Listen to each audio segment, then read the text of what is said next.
Bonjour à tout le monde, je suis Sonia, vous pouvez me trouver sur Instagram avec le pseudo Le Fil de Sidonie.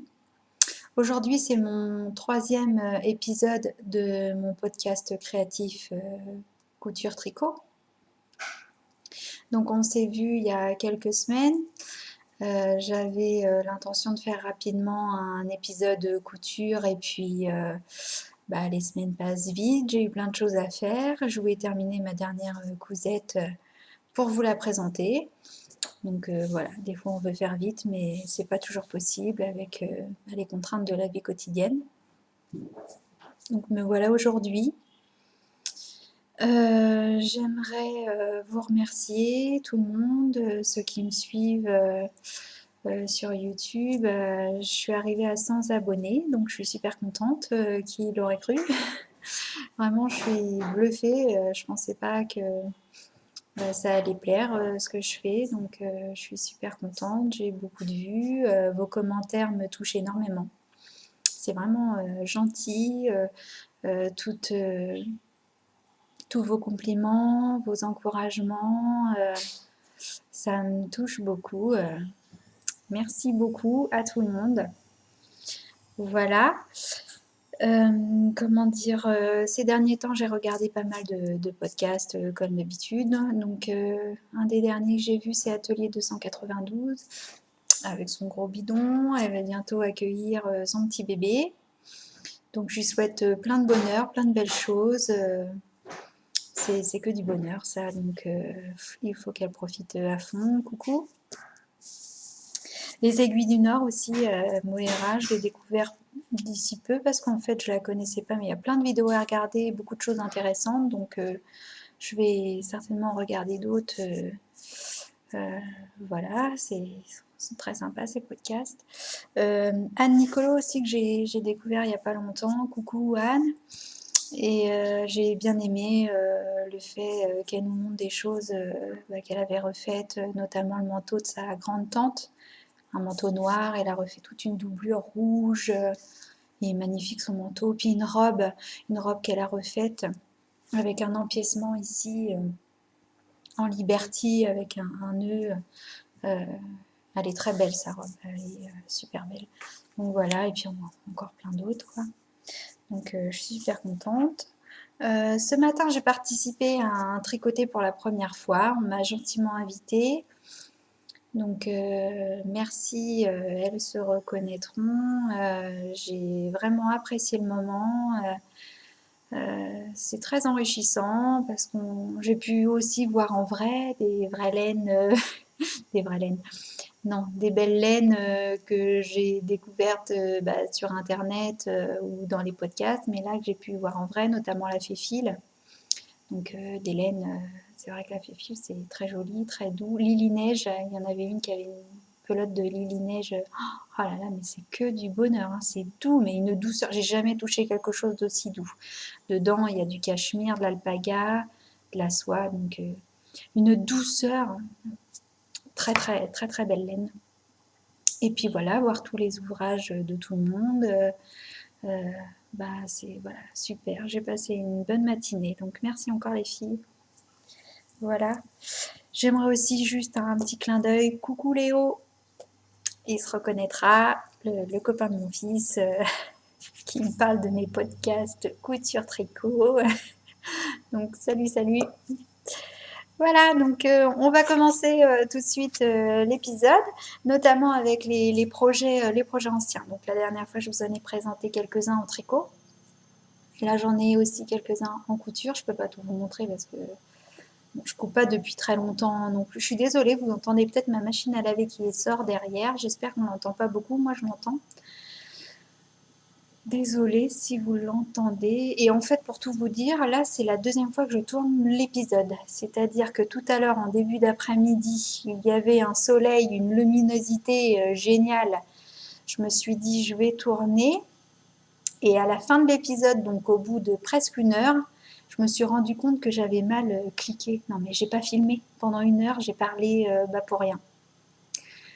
Du coup, il a fallu que j'aille chercher ma fille à l'école. Là, on est de retour. J'ai dit aux enfants, prenez votre goûter, soyez sympas, allez un peu plus loin pour me laisser tourner mon épisode. Ils ont été super sympas. Ils sont partis un peu plus loin dans la maison.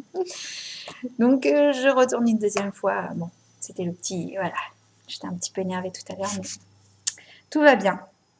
Donc, dans les projets anciens, qui sont pas très anciens finalement, parce que, comme je vous disais, je cours depuis le mois de mai, enfin, je prends des cours depuis le mois de mai, l'année dernière. Et j'ai eu ma machine à Noël il y a 1 an et demi, donc je me suis débrouillée un petit peu de janvier à mai, puis après j'ai pris des cours, donc c'est tout récent. Donc là, c'est la chemise New Look. Donc c'est cette chemise-là, j'ai fait la version B, enfin elle est pour Nolan, mon fils qui a 13 ans. Et voilà, c'était pour un anniversaire, il y avait un dress code, c'était rose. Donc il fallait qu'il y ait du rose dans chacun de nos tenues. Donc j'ai voulu lui faire une chemise. Je me suis lancée. Alors si mon chat veut bien se pousser, allez, de la chemise, ce serait sympa. Voilà. Voilà, sa chemise. Donc j'ai fait la taille XS, mais comme il est très fin, ça n'allait pas du tout encore, c'était trop large. Donc j'ai recoupé au moins ça de chaque côté. Elle n'est pas cintrée, mais je l'ai vraiment retaillée. Donc j'aimais bien cette version-là parce qu'il y avait les intérieurs. Donc voilà, c'est un coton blanc ordinaire avec un contraste de tissu à l'intérieur, la pâte de boutonnage. J'ai pris un tissu pour du patchwork, je crois. Mais j'ai adoré, c'était du rose, pas trop flashy non plus. Voilà, la poche avec le petit liseré, la pâte de boutonnage, la machine à coudre fait les boutonnières automatiques, donc génial. Je pouvais pas demander mieux. Et puis les poignets aussi, avec cette fameuse pâte indéchirable. Voilà. J'ai vraiment essayé de m'appliquer sur les coutures. On voit pas très bien. Faire des points vraiment en lisière. Je sais pas si on dit en lisière. Tout près, quoi. Derrière. Avec un petit pli là. Comme voilà, une chemise, hein, un empiècement là. Je suis contente. J'ai pas... Enfin, je suis contente. C'est facile. Je l'ai faite avec ma prof de couture. Sans mes cours de couture, je pense que j'aurais jamais pu la faire toute seule ou j'aurais vraiment galéré. Elle n'aurait pas été aussi bien finie, je pense. Notamment pour la pâte indéchirable. Bon, ça, par contre, je l'ai faite à la maison. J'ai d'ailleurs pris un autre morceau de coton et j'ai fait un brouillon. En fait, je l'ai fait à part de la chemise pour bien me rendre compte du...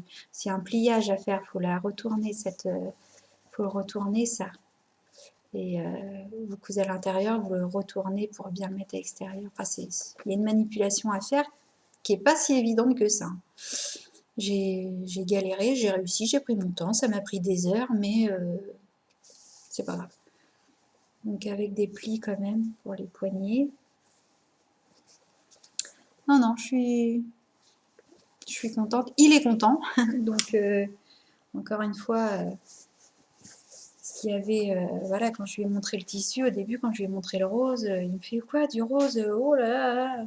Je l'ai faite quand même, et puis en fait, il m'a dit, ah non, j'adore. Et il la met souvent, donc il se force pas, parce qu'à mon avis, ça lui plairait pas et il la mettrait pas. Il la met souvent. Donc voilà pour la chemise, je l'ai faite au mois d'octobre. Voilà. Hop, je vais y arriver. J'ai fait aussi dans le magazine La Maison Victor, j'ai fait cette veste-là, en fait. Au début, elle a une petite histoire, cette veste, c'est que j'ai acheté un simili. je vais vous le montrer après. C'était pour faire un pantalon. Moi, j'adore les pantalons en simili. Les vêtements glissent dessus, s'accrochent pas.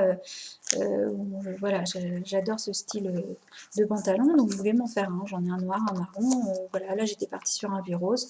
Et en fait, ce qui montre bien que bah, quand on débute, voilà, j'ai été novice. Et quand j'ai acheté le tissu, je me suis pas rendu compte qu'il était de mauvaise qualité. Et quand je l'ai pris pour le couper au cours de couture, ma prof s'en est rendu compte, évidemment elle a l'œil, et quand on le tire, en fait, on s'est rendu compte qu'il était de mauvaise qualité, donc ce qui fait que si je l'avais utilisé pour ce pantalon, à l'entrejambe, il se serait très vite abîmé. Donc c'est pas le but, c'est pour le mettre que quelques fois, et puis bah, je fout en l'air parce qu'il est tout abîmé à l'entrejambe, c'est pas la peine. Donc au cours, bah, j'avais mon bouquin là, et puis je l'ai feuilleté, je fais bah au fait, la petite veste là, en simili, ouais, ce serait pas mal. Me voilà partie là-dedans, à préparer mes pièces de patron. Du coup, je suis retournée en mercerie pour aller chercher, parce que j'avais pas assez de tissu. Donc, je suis partie sur une base bicolore, prendre une autre couleur. Et la voilà.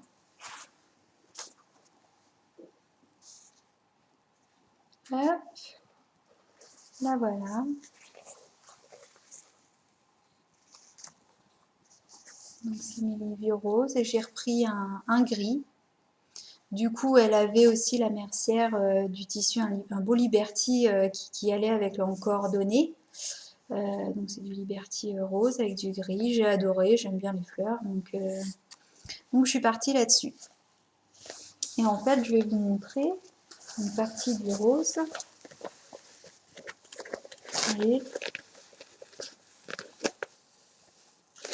Si je l'écarte aux coutures, c'est peut-être pas une bonne idée. Non, on va pas voir.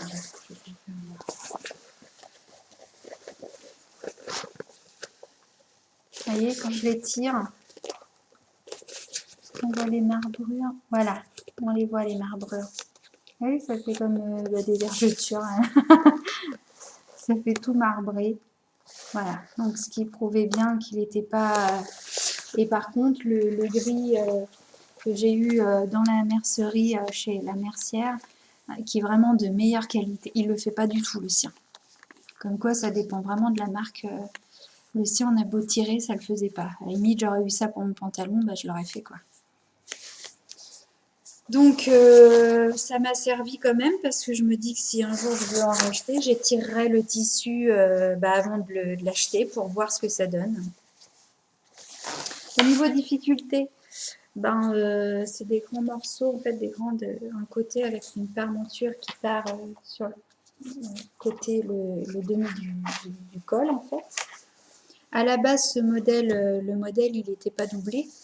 Moi, j'ai voulu le doubler entièrement. Voilà. Avec une fermeture de côté. Hop. Ça se ferme comme ça. C'est pas évident. Ouais. Les poches.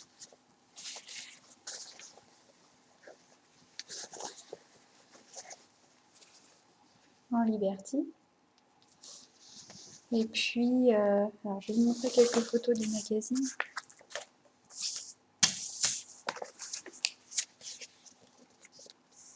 Il est en noir et blanc.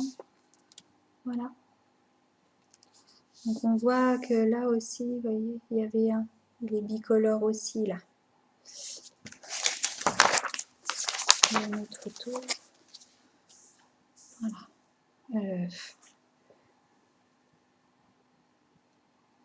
Voilà. Très sympa à faire. Bon, heureusement qu'il y avait ma prof aussi. D'ailleurs, on m'a même dit, Sonia, pour débuter, tu choisis pas vraiment les choses les plus simples. Mais ça l'a fait, étape par étape. Il faut vraiment prendre étape par étape pour pas se faire peur. Elle m'a fait faire un soufflet dans la doublure pour les anses et j'avoue que c'est nickel, il faut en faire un. Si vous faites une doublure à une veste, faites un petit soufflet des anses. Dedans, vous êtes bien. Hein. Et puis ça, c'est pareil. Voilà, elle m'a appris à bien rentrer une doublure pour pas qu'on la voie quand on porte le vêtement. Donc ça, c'est pareil, j'aurais pas pu le deviner. Et comme c'est la première fois que je faisais une doublure, dans le bouquin, il n'y en avait pas, je ne me serais pas aussi bien débrouillée qu'avec elle. Donc, merci Sandrine. Ah oui, une petite astuce peut-être, parce que là, vous voyez, c'est un peu, pour la surpiqûre, hein, c'est un peu fripé, parce qu'en fait, ça, c'est une de mes premières coutures quand j'ai commencé à assembler. Et ça collait sous mon pied de biche, en fait, le tissu, le simili, ça avait du mal à s'entraîner. Alors, je me suis dit, il faudrait finalement presque un corps gras pour que ça glisse. Donc, j'ai été chercher mon huile, une huile sèche pour le corps dans ma salle de bain. Et avec mon doigt, j'ai badigeonné les bords que j'allais coudre pour que ça glisse sous le pied de biche, et effectivement. Alors, j'ai pas osé avec l'huile alimentaire parce que voilà, je me suis dit, mais une huile pour le corps, pas très grasse non plus, enfin une huile quoi. Et bah ça glisse nickel, et on voit que là, on voit la différence. Là, je l'ai fait sans rien, et là, j'ai fait après toutes mes coutures avec de l'huile. Et nickel. En plus, ça n'a pas du tout taché le tissu, ça a glissé dessus, ça a séché. J'ai eu aucun problème.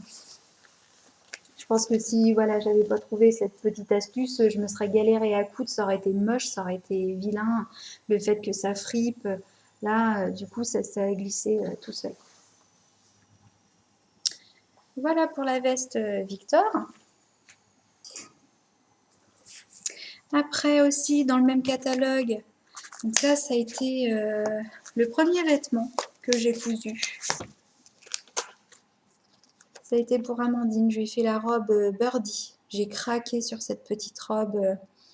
La petite fille, elle la porte super bien en plus. Là, je sais pas s'il y a d'autres photos, non. Non, donc j'ai pris mon bouquin, j'ai été à la mercerie, j'ai demandé du tissu, je me suis fait plaisir, j'ai pris un petit tissu qui me plaisait. Donc, sauf que, étant novice, j'ai pas pris le bon tissu, c'est-à-dire que j'ai pris un petit coton simple. Et bon, d'ailleurs, au repassage, c'est pas terrible. Elle était pliée dans l'armoire, elle la met plus en fait, ma fille. Parce qu'elle est un peu, elle est pas forte, mais elle est charpentée. Et du coup, quand elle la met, elle est très, toute serrée là. Vous voyez, il n'y a pas d'aisance. Et je sais pas, le coton c'est rigide, donc j'ai pas fait le bon choix de tissu. Donc voilà, cette petite robe avec un autre gris dedans. Derrière, il y a une fermeture éclair invisible. Oui, oui, invisible. Non, c'est ma première fermeture éclair. Et j'ai pas le pied à fermeture éclair invisible. Et je savais pas qu'en fait, il fallait ouvrir la fermeture. Il y a un petit bourrelet là qu'on doit écarter pour coudre dans la rainure de la fermeture. Et je le savais pas. Donc, c'est moche. Hein. C'est pas du tout invisible.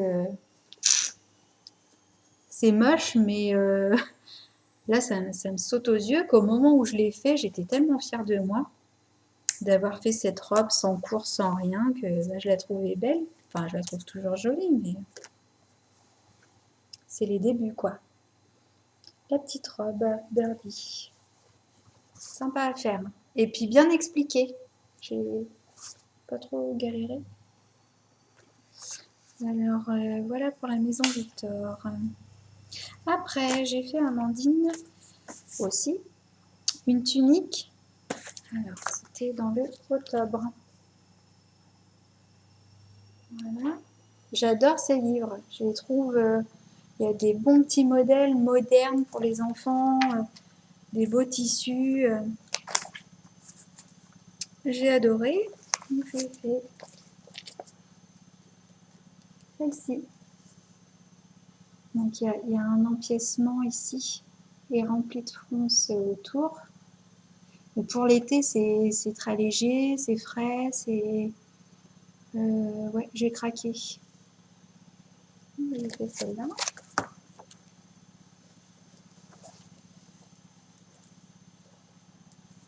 Voilà. La petite parmenture. L'empiècement au milieu.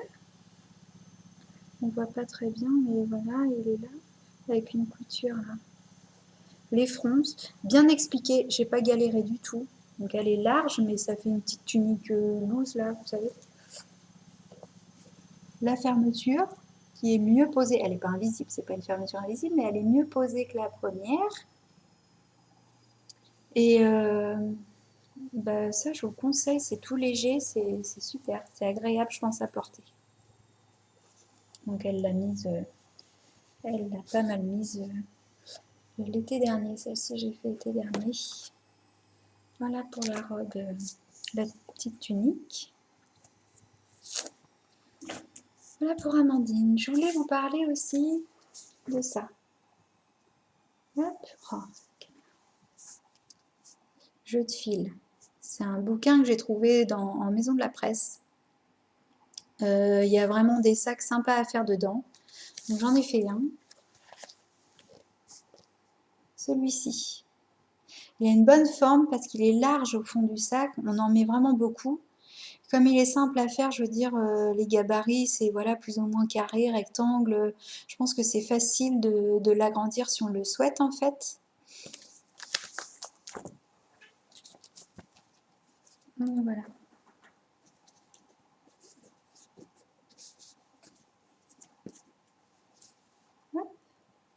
Donc au fond, un carré, comme je vous disais. Dessus, il se ferme comme ça. Ça, je trouve ça génial parce que malgré tout, ça élargit le sac. On peut en mettre plus que quand c'est vraiment collé là.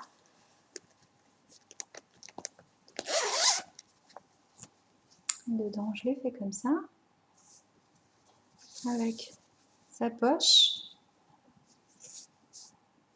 Il est vraiment d'un format nickel. Je vous dis, moi, tous les lundis, en fait, je m'en sers de sac pour aller à la couture. Je mets tous mes projets dedans. J'en mets carrément. Et ce tissu vous dit peut-être quelque chose parce qu'en fait, quand j'ai fait ma petite trousse, je vous l'avais déjà montré, il me restait du tissu. Donc voilà, mon petit coordonné pour aller à la couture, ma trousse et mon sac à projet. La doublure, j'ai pas galéré, c'est bien expliqué. C'est un bon bouquin, je trouve. J'aurais pu vous montrer quelques autres photos.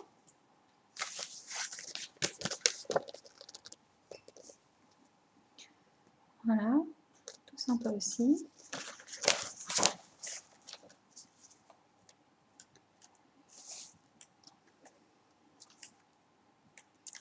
Il est où celui-là?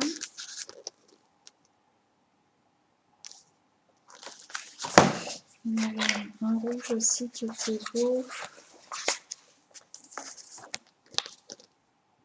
Voilà, il y a tous les styles, il y a des comment dire, styles un peu bourse aussi.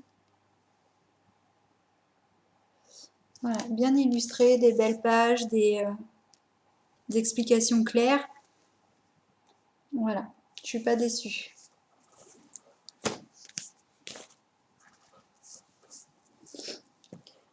Alors, pour les projets terminés, enfin les projets anciens, je vais m'arrêter là parce qu'il y en aurait trop à vous montrer. Donc, on va passer au projet terminé. Mes dernières cousettes. Donc, la dernière fois, je vous ai parlé du patron La Blonde. J'en avais fait un, je l'avais mis, j'étais contente et que j'étais en train d'en faire un autre. Donc, je vais vous le montrer. Je l'ai terminé. Voilà. Donc, patron La Blonde de Delphine Morissette. C'est un patron super sympa à faire. Franchement, donc le petit tissu, je l'ai eu chez Eurocouture, les petites fleurs. Et le noir, c'est de la viscose. C'est un peu épais. Enfin, je crois que c'est de la viscose, c'est un peu épais. Le seul défaut, c'est que c'est une matière qui accroche tout. Et là, voilà, je ne sais pas si on voit, pourtant je l'ai repassé tout à l'heure. Et il y a plein de poils, j'ai des chats blancs. des poils qui viennent se coller, ça attire, vous savez, c'est une matière qui attire toutes les poussières, les poils, donc bon, c'est un peu chiant, mais bon. Voilà, le passepoil, ça je m'en lasse pas, le passepoil j'adore. Voilà, ça souligne bien un vêtement. Derrière, il est comme ça, tout simplement. Je suis bien dedans parce que le viscose là, ça se détend un peu, c'est un peu élastique. Et du coup, je suis bien dedans. Là, il y a les pinces. Tout à l'heure, on voyait mieux quand j'ai tourné, il y avait plus de soleil. Ça faisait moins de... On voyait bien les pinces. Là, on voit pas trop. Voilà, ça se passe comme ça en fait. Et là, la parmenture, c'est cousu à la main au point visible. Tout ça, on coud à la main pour cacher. Et c'est nickel. Voilà, ça fait une belle finition. Voilà pour la blonde. Et ma dernière cousette, donc la robe qui est derrière, je l'ai terminée hier. Donc en fait, cette robe, c'est un mix de deux patrons, c'est-à-dire, j'avais fait la robe givrée de Her Little pour Amandine. Je ne sais pas si vous vous souvenez, celle-ci. Et j'avais adoré le fait du passe-poil qui passe tout en travers de la robe, la poche comme ça. Dans le dos, il y avait du passe-poil aussi. J'aimais bien ce style de décoration. Donc je me suis inspirée de ces décos-là pour celle de derrière. Et pour le patron, parce que ça s'arrête aux 10 ou aux 12 ans, je me voyais mal trafiquer le patron pour le mettre à ma taille. Donc en fait, je suis tombée sur ce patron-là, donc ce magazine-là, Passion Couture. Et dedans, il y avait voilà, la petite robe noire. Elle est entièrement doublée. Eux, ils disent il la double entièrement. Moi, j'ai pas voulu la doubler entièrement. Je voulais garder l'élasticité du tissu. C'est un tissu un peu sweat, vous savez. Donc, je l'ai doublé que jusqu'en dessous de la poitrine, en fait. J'ai fait une grosse parmenture. Derrière, elle est comme ça. Donc, ce patron-là me convenait bien parce que c'est une forme de robe qui part en trapèze. J'ai des hanches assez larges, donc je voulais... j'aime pas quand ça me colle, donc trapèze comme ça me convenait super bien. Alors,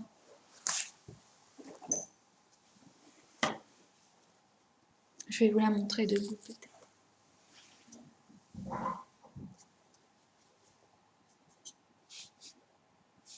Voilà. Donc le passepoil, j'ai repris la poche. Et les manches, j'avais envie d'apporter une petite fantaisie aussi. Donc j'en ai mis deux en biais, deux passepoils en biais sur ce côté et un droit tout simplement au niveau du poignet sur l'autre. Je voulais pas faire pareil, je voulais que ce soit vraiment asymétrique. Voilà. Elle est longue. Alors elle doit vous paraître très large, mais bon, c'est un 42 en fait. Et comme je vous disais, j'aime bien le fait que ce soit large en bas.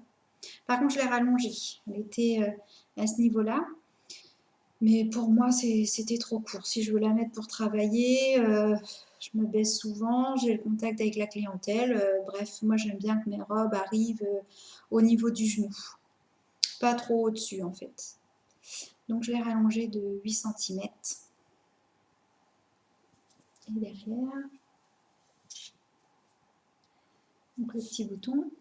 Tout à l'heure il était mis, vu que je vous l'ai présenté tout à l'heure, mais pour du faute pour le coup. Ah bah zut. Voilà. Un petit bouton en métal, le passepoil qui descend et qui repart en travers. Normalement, sur la robe d'Amandine, le passepoil, il traverse toute la robe comme ça, mais avec le conseil de ma prof, elle Elle disait que c'était pas bien de mettre un passepoil au niveau de l'assise, au niveau des fesses. Ça traverse. Un peu plus haut des fesses, ce serait plus joli parce que quand on s'assoit, ça risque de déformer la robe avec un passepoil en travers. Donc je l'ai écouté et on a fait comme ça. Hop. Voilà. Alors j'en suis contente, je ne l'ai pas mise encore. Hein. J'ai fini hier, faire passer. Je voulais vous montrer, c'était au niveau de la rallonge. Pour la rallonge, j'ai fait le système du poignet au fait. En fait, quand on rajoute un poignet, c'est une bande. Donc on coud à l'opposé du tissu. Donc j'ai fait la finition. Oh, tout à l'heure c'était vraiment mieux, hein, c'est dommage. À la surjeteuse. Et pour éviter que ça gondole, en fait, parce que la surjeteuse, ça rigidifie un peu. J'ai aplati et j'ai refait une couture pour aplatir pour pas que ça rebigue en fait. Donc elle reste bien droite. Voilà. Et au niveau de la parmenture, je l'ai rallongé donc pas mal. J'ai fait un petit ourlet pour que ce soit propre. Et j'ai fait une technique de couture où en fait tout est cousu à l'intérieur, ce qui fait qu'on ne voit pas la couture. Là il y a la couture d'épaule et dedans on ne voit pas la couture d'épaule. Et en fait c'est une technique qu'une dame m'avait apprise tout au début. J'ai réussi, je m'en suis souvenue, miracle. Donc c'est super, j'ai pu la réutiliser. En fait, faut prendre, il y a votre ouvrage dessous la parmenture et quand vous ne l'avez pas cousu encore au côté pour pas qu'elle rebigue, vous passez entre les deux tissus et vous retournez pour coudre de là à là, puis après de l'autre côté, de là à là. Ça se coud en deux fois en fait. Je ne peux pas vous montrer vu que les côtés je les ai cousus à la main pour pas que ça remonte. Mais c'est une très bonne technique, je ne sais pas comment ça s'appelle ou ça c'est à retenir parce que du coup on voit aucune couture, ça fait très propre. Voilà, l'encolure, j'ai fait un petit point tout discret. Voilà, le reproche que j'aurais à faire sur cette robe, pour moi, c'est que l'encolure, je la trouve trop haute. J'aurais bien aimé en fait que l'encolure soit un peu plus dégagée. Je m'en doutais un peu, mais bon, j'ai préféré continuer sans faire trop de modifs quand même, parce que vu que je la faisais toute seule. Donc si je devais la refaire, j'agrandirais l'encolure. Donc voilà. Elle va être bien chaude, je pense, elle est lourde. Donc pour mes projets terminés, voilà. Mes futurs projets maintenant. Donc j'aimerais, pas tout de suite, je vais laisser une petite pause un peu parce que du coup quand je commence un ouvrage, je sais pas vous, mais je suis tellement à fond dedans qu'en fait, ben voilà, tout ce qui est à côté, ça passe un peu à la trappe et c'est pas ça la vie quoi. Hein. Il y a plein d'autres choses à faire à la maison, s'occuper des enfants. Donc là, je vais essayer de rester une semaine sans rien faire pour me mettre à jour un peu sur tout. Mais j'aimerais bien faire après, donc dans ce octobre. Je l'ai acheté pour les fêtes. Ça devait être à Noël. J'ai vu dedans ce pantalon-là pour Nolan. Donc c'est un stretch, un pantalon slim stretch. Comme il est très fin, la coupe va bien lui aller, je pense. Donc il est venu avec moi pour choisir le tissu. Et heureusement parce qu'il y avait, pour ce tissu-là, stretch, il y avait deux couleurs, chocolat, marron chocolat ou gris. J'aurais pris le marron chocolat, mais lui a choisi gris. Donc heureusement qu'il est venu. Voilà, la coupe a l'air sympa. Donc nouveau challenge parce que j'ai jamais fait de pantalon. Et donc c'est ce tissu-là. Je l'ai lavé, repassé. Il est extensible, c'est du stretch. Donc c'est ordinaire, hein, gris. Mais bon, finalement, gris, voilà, ça va passer pour le printemps. Il va pouvoir le mettre, ça fait pas trop hiver, donc voilà. Et puis j'aimerais aussi faire les pyjamas avec les couvertures polaires là que j'avais achetées parce que bon, l'hiver va peut-être bientôt se terminer, je les aurais pas fait, donc c'est plutôt pour l'hiver ce genre d'ouvrage, de projet. Donc voilà, plus tout ce que je vais trouver entre deux. Je vais forcément craquer sur d'autres modèles. Sachant qu'aussi je vais à Aiguille en Fête vendredi. Donc je suis super contente. Je vais pouvoir voir plein de choses, des patrons, des tissus peut-être, de la laine, de la belle laine. Donc j'ai hâte de pouvoir découvrir tout ça, des nouvelles laines, repartir avec un petit butin. Je vous montrerai tout ça la prochaine fois. Et je sais qu'il y aura, comment dire, Lily Neige. Normalement, il y a Mélina le petit panda qui est avec elle sur son stand, donc j'oserais peut-être aller la saluer. N'hésitez pas, si vous me voyez, vous pouvez venir me dire bonjour, ça me fera plaisir. Et voilà, j'espère rencontrer aussi d'autres filles que je suis, dont je suis leur podcast. Et notamment, j'aimerais trouver la laine pour faire le masgot. J'adore ce châle. Les couleurs, voilà, j'aimerais repartir avec de la laine pour faire ce châle et de la laine pour faire le Mirajane de Maman Crotte. Il y a Mylène de Folie Ordinaire qui l'a fait. Je le trouve très original, sympa. Donc voilà, j'ai ces deux projets en tête. J'espère trouver la laine pour ces deux projets et puis plus on verra. Donc voilà, je crois que je vous ai parlé de tout. Ouais, je vous ai tout montré. Je suis contente. J'espère que vous avez passé un bon moment. En tout cas, moi, ça a été le cas. Je vais vous retrouver dans quelques semaines. Je ne vais pas vous dire rapidement parce que voilà, les semaines passent à une vitesse folle. Et puis la prochaine fois, je vous montrerai mes avancées en tricot, ce que j'aurais trouvé au salon de l'Aiguille en Fête, pour papoter aussi un petit peu. Donc voilà, j'espère que vous avez passé un bon moment. Je me répète, je l'ai déjà dit. Je vous dis à bientôt. Et puis, encore merci pour votre soutien. Salut!